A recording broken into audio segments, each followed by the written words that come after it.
Bismillahirrahmanirrahim. Rabbi shrah li sadri wa yassir li amri wahlul 'uqdatam min lisani yafqahu qawli. Rabbana zidna 'ilman nafi'a warzuqna fahma.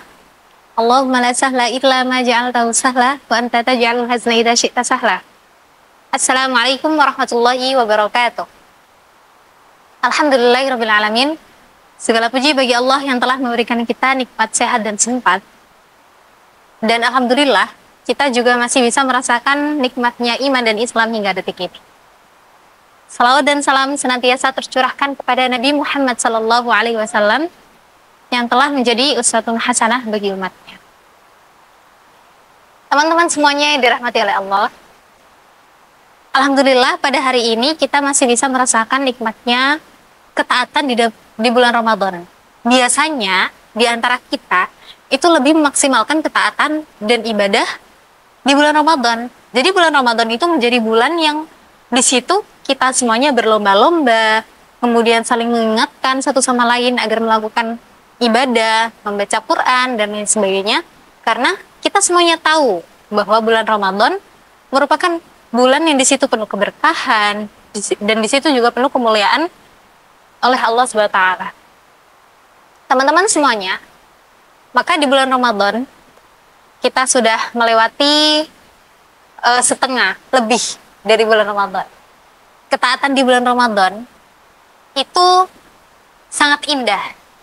Dan indahnya ketaatan di dalam bulan Ramadan yang kita jalani sekarang ini, itu mengajarkan kita pada indahnya sebuah keimanan.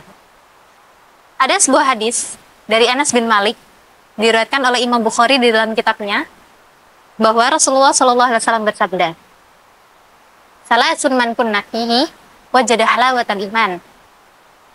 Ada 3 hal yang ada pada diri seseorang, maka dia akan merasakan nikmatnya keimanan. Yang pertama, an yakuna Allah wa rasuluhu ahabba ilaihi mimma siwahuma. Hal yang pertama adalah jika ada seorang hamba yang dia ini mencintai Allah dan Rasulnya, itu cintanya sangat besar, melebihi cintanya kepada kedua orang tuanya. Kemudian hal yang kedua, wa an yuhibbal mar'a la yuhibbuhu illa lillah. Jika ada seorang hamba yang dia ini mencintai pasangannya, seorang istri mencintai suaminya atau seorang suami mencintai istrinya, tapi dia ini tidak mencintai pasangannya kecuali dia ini mencintai karena Allah. Jadi cintanya ini lillah gitu, cintanya karena Allah. Kemudian hal yang ketiga yaitu wa an yakraha an ya'uda fil kufri kama yakrahu an yuqdaha finnar. Dia benci kembali kepada kekufuran, dia benci terjatuh pada kekufuran sebagaimana dia benci ketika atau jika dilemparkan ke neraka. Jadi 3 hal ini jika ada pada diri seseorang, dia akan merasakan nikmatnya keimanan. Kenapa kok disebut nikmatnya keimanan? Kenapa kok disebut halawatul iman? Karena jika ada seorang hamba sudah melaksanakan 3 hal tersebut ini, maka dia akan mencapai iman yang kokoh. Dia akan memperoleh iman yang sempurna. Nah, iman yang sempurna ini rasanya sangat manis di hati, manis di badan seorang hamba tersebut. Maka dengan ini diibaratkan sebagai halawatul iman. Halawatul iman, manisnya sebuah keimanan. Teman-teman semuanya yang dirahmati oleh Allah, seorang hamba jika sudah mencapai halawatul iman, jika sudah merasakan halawatul iman, maka dia akan menjadi hamba yang bahagia. Karena puncak kebahagiaan seorang hamba ialah jika dia sudah mencapai keimanan. Dijelaskan kata ahabba di sini menurut Syekh Abu Muhammad bin Abi Jamroh, itu dijelaskan kalau kata ahabba di sini adalah rasa hub yang dimana bisa menciptakan bekas, bisa menciptakan rasa yang tenang dan bisa menciptakan hati yang sehat, yang mana hatinya ini tidak memiliki penyakit hati sedikit pun. Maka jika seorang hamba sudah memiliki hati yang sehat, sudah memiliki hati yang tenang, dia akan senantiasa melakukan ibadah, senantiasa akan melakukan ketaatan, meskipun ketaatan itu dianggap ketaatan yang remeh, ibadah yang remeh. Contoh, misalkan teman-teman menghilangkan gangguan dari jalan, menyingkirkan batu, menyingkirkan batang-batang yang jatuh, dan lain sebagainya. Nah, adapun jika seorang hamba yang dia ini tidak memiliki hati yang bersih, tidak memiliki rasa cinta di dalam hatinya, cinta terhadap Allah dan Rasulnya, maka dia ini akan segan untuk melakukan amal kebaikan, meremehkan kebaikan.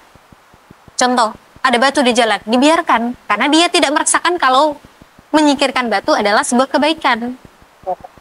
Nah, dalam Islam, jika ada seorang hamba yang sudah cintanya kepada Allah dan Rasulnya melebihi cinta kepada dunia, cinta kepada orang tuanya juga, maka dia akan merasakan kebahagiaan yang paling sempurna, puncak kebahagiaan. Karena syariat, anna syari' la ya'mur wa la yanhi illa bima fihi silahun ajilun aw khilasun ajilun. Karena syariat itu tidak akan memerintahkan atau tidak akan melarang sesuatu, melainkan di situ ada sebuah maslahat.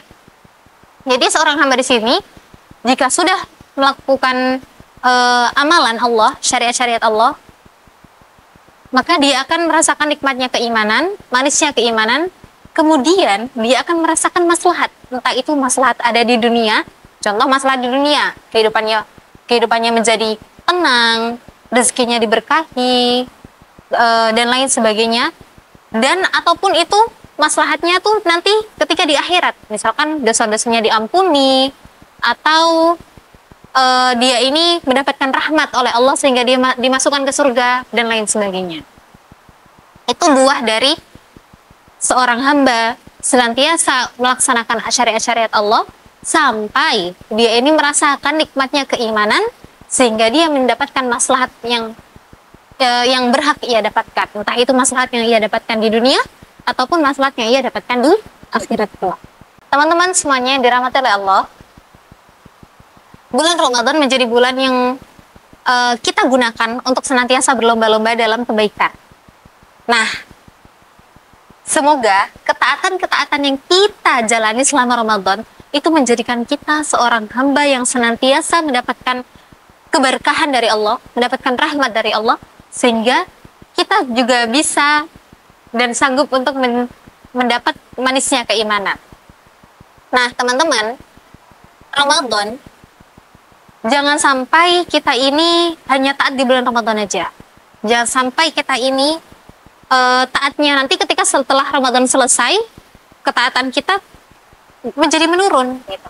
Nah, semoga ketaatan yang kita jalani di bulan Ramadan, selain menghasilkan, selain membuahkan nikmatnya keimanan, maka semoga ketaatannya akan terus berlanjut sampai nanti setelah Ramadan.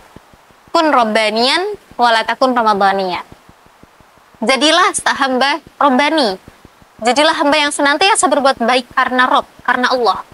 Bukan wala takun ramadhaniyan, dan janganlah kamu seperti seorang hamba yang dia ini melakukan kebaikan, melakukan ketaatan karena Ramadhanian, karena di bulan Ramadan aja. Teman-teman semuanya yang dirahmati oleh Allah, Allah Subhanahu wa taala berfirman di dalam Quran surat Ali Imran ayat 31 yang berbunyi, qala Allah taala fil Qur'anil Karim, a'udzu billahi minasyaitonir rajim. Qul in kuntum tuhibbunallaha fattabi'uni yuhibbukumullahu wa yaghfir lakum dzunubakum. Wallahu ghafurur rahim. Allah SWT berfirman, "Qul, katakanlah Muhammad, in kuntum tuhibbunallah, jika kalian semuanya mencintai Allah." Jika kalian semuanya mengaku mencintai Allah, kita semuanya nih dinotis di dalam Al-Qur'an gitu. Kalau kita semuanya mengaku cinta Allah, fattabi'uni, maka ikutilah aku. Kata Nabi Muhammad, ikutilah jalanku, ikutilah ajaranku. Yuhibbukum, kata. Kemudian dilanjutkan yuhibbukum. Maka ketika kita sudah mengikuti ajaran Nabi Muhammad, mengikuti syariat Islam, yuhibbukum, maka Allah akan yuhibbukumullah, maka Allah akan mencintai kalian semuanya. Maka apa? Fayaghfir lakum dunubakum. Maka Allah akan mengampuni dosa-dosa kalian semua. Wallahu ghafurur rahim. Sesungguhnya Allah itu Maha Pengampun lagi Maha Penyayang. Teman-teman semuanya, jadi kita sebagai seorang hamba yang mengaku cinta Allah, cinta Rasul, otomatis kebanyakan orang Islam gitu, cinta Allah, cinta Rasul nih, gitu. Nah, tugas kita itu senantiasa menjalankan syariat-syariat Allah, menjalankan perintah-perintah Allah, dan senantiasa menghidupkan ajaran-ajaran Islam. Nah, dengan ini tujuannya apa? Tujuannya selain mendapatkan pahala, otomatis tujuannya juga agar kita mendapatkan manisnya keimanan, akan mendapatkan nikmatnya keimanan. Maka semoga hal-hal yang kita lakukan, kebaikan yang kita lakukan akan senantiasa mendapatkan ridho Allah dan mendapatkan manisnya keimanan. Dan juga gak cuma 3 hal tadi, gak cuma 3 hal yang dinotis di dalam hadis tadi, tapi kebaikan-kebaikan, contohnya kita menolong orang lain, terus kita memberi makan orang miskin, menyantuni anak yatim, itu merupakan kebaikan-kebaikan yang bisa mengantarkan kita kepada manisnya iman. Teman-teman semuanya yang dirahmati oleh Allah, semoga apa yang bisa saya sampaikan ini bermanfaat. Apabila ada salah kata dan hal-hal yang kurang berkenan, mohon dimaafkan. Jika ada kelebihan, itu datangnya dari Allah, dan jika ada kekurangan, itu datangnya dari saya sendiri. Dan mohon maaf sebesar-besarnya, dan semoga Allah mengampuni kita semuanya. Nun wal qalam ma yasturun. Assalamualaikum warahmatullahi wabarakatuh.